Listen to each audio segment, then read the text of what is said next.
I'm Ginny from the Art History Babes.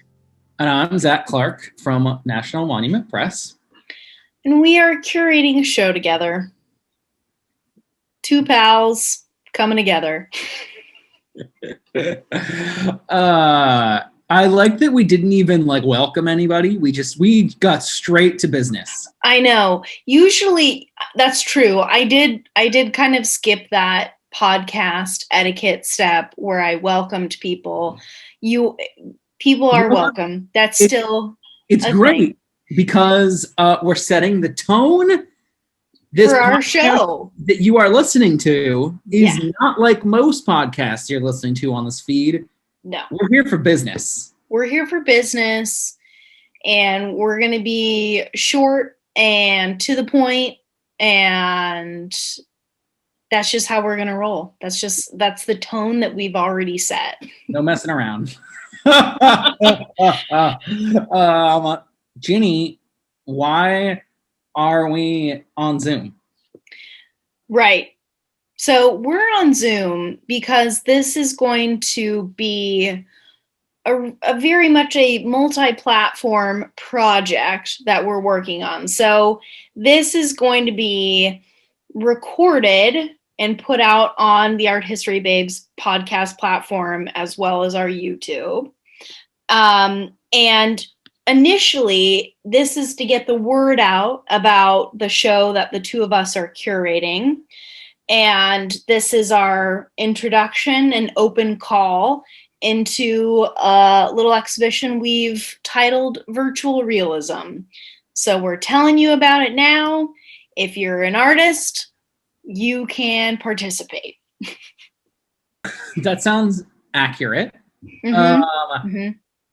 Yeah, so it's going to be a virtual show, which means it's online, which means you can be anywhere to be involved, and you can experience it anywhere to not be involved. Yeah. And, that's the world that we already were living in, and even more so now. So we're really taking advantage of the different ways in which art can be shared and experienced virtually. And, the title Virtual Realism jumps off from one main point of departure, but it really opens up a lot of different themes and interpretations for the show.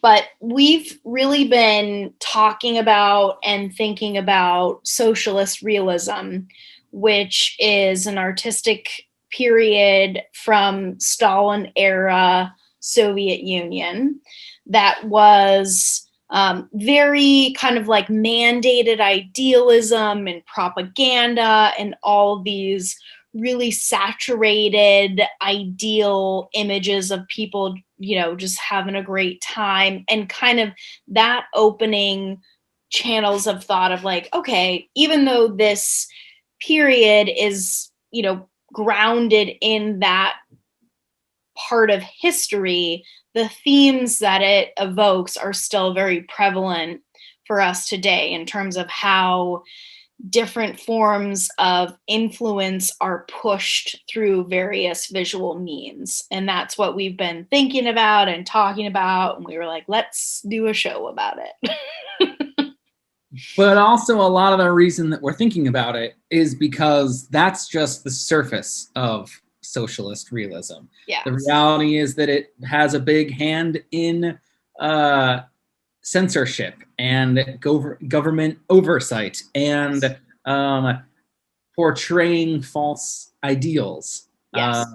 And that there's definitely a underside to the positive and glowing themes of socialist realism. Right. And I think it brings up that really interesting sort of juxtaposition between presenting imagery that seems very positive and very attractive in a lot of ways, but it's coming from a point of control.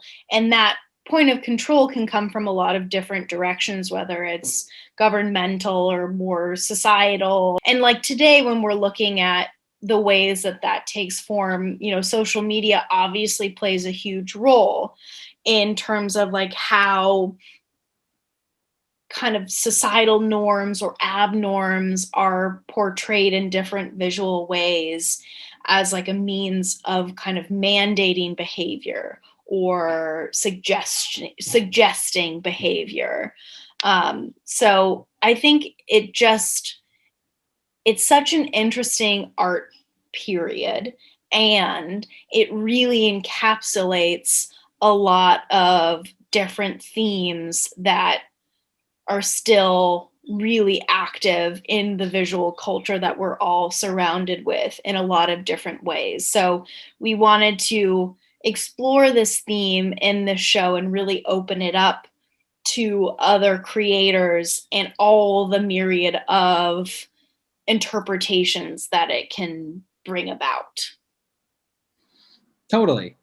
And along with wanting to open it up to as many forms of interpretation as possible, for this online exhibition we'll be doing, we are interested in seeing work from every single medium possible, as long as it can exist in some form on a computer screen.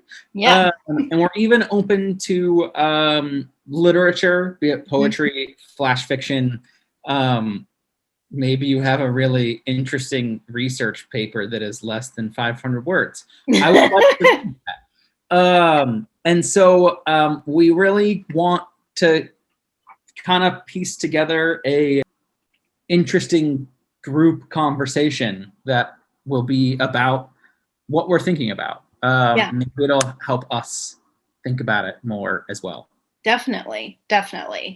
And we're excited to see what comes in terms of submissions too, and that will open up probably new channels of discussion and interpretation. And you know, I think we're intentionally leaving it open to a lot of degrees of interpretation because we want to see all the different ways that it can be sort of manifested in artistic, creative ways.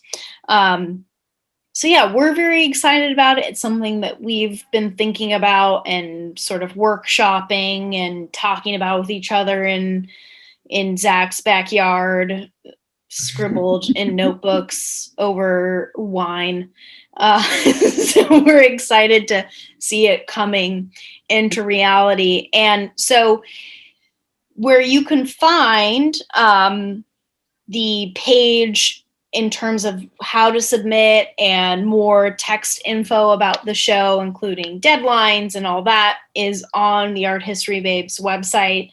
The exact page will be linked in the show notes, and we'll also share it on each of our social media pages, as well as the Art History Babes social media. So on there, you can read more about the show, and we have a form to submit your individual artwork.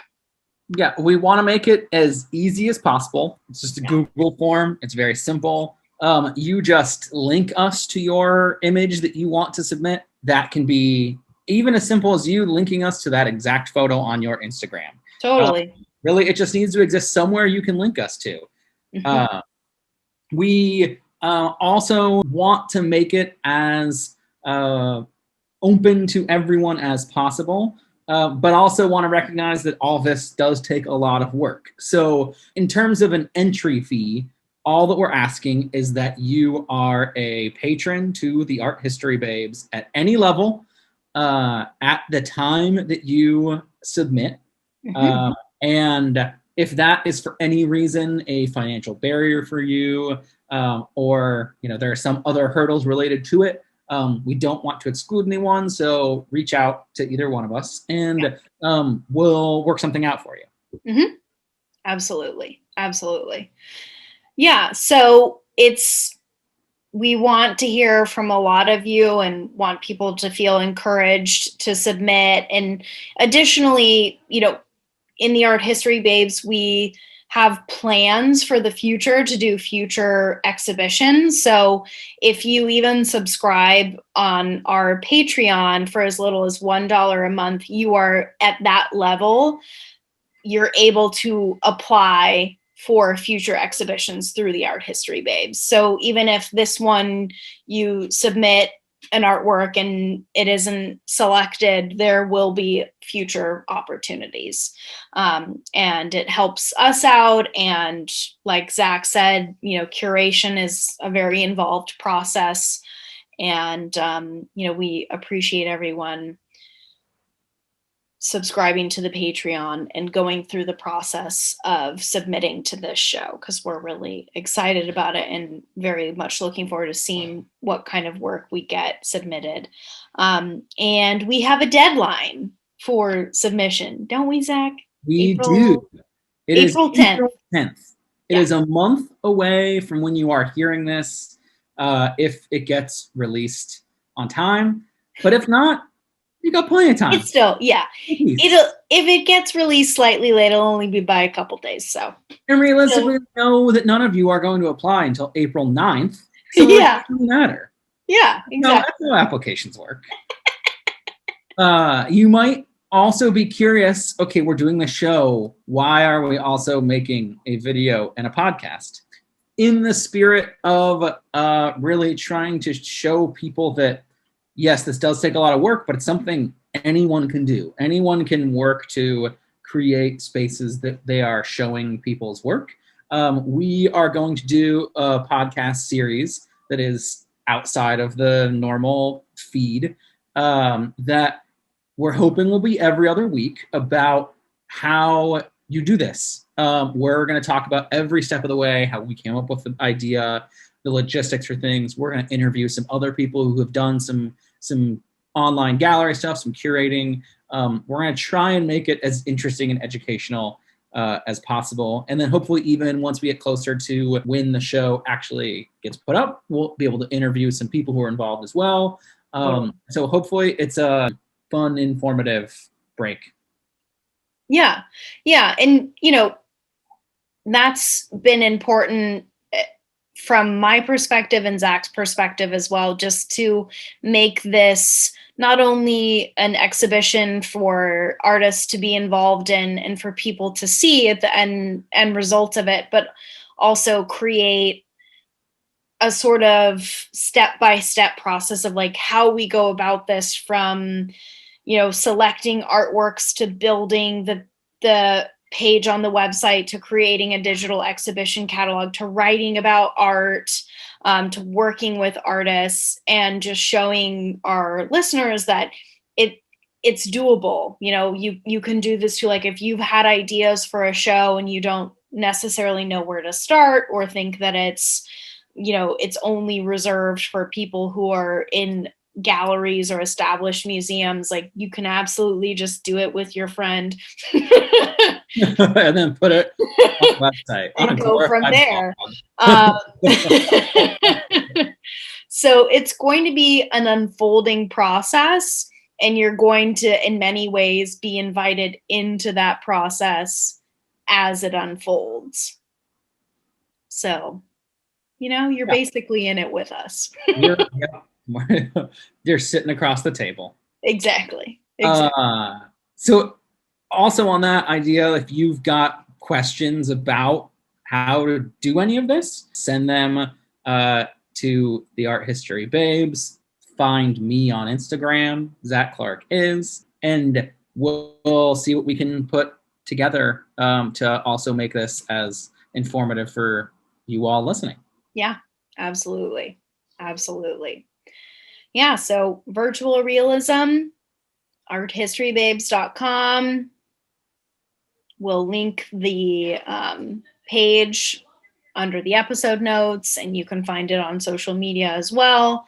And we just are looking forward to seeing what people come up with and go through this creative journey with us. We welcome you. Cyberspace. Yeah. Indeed.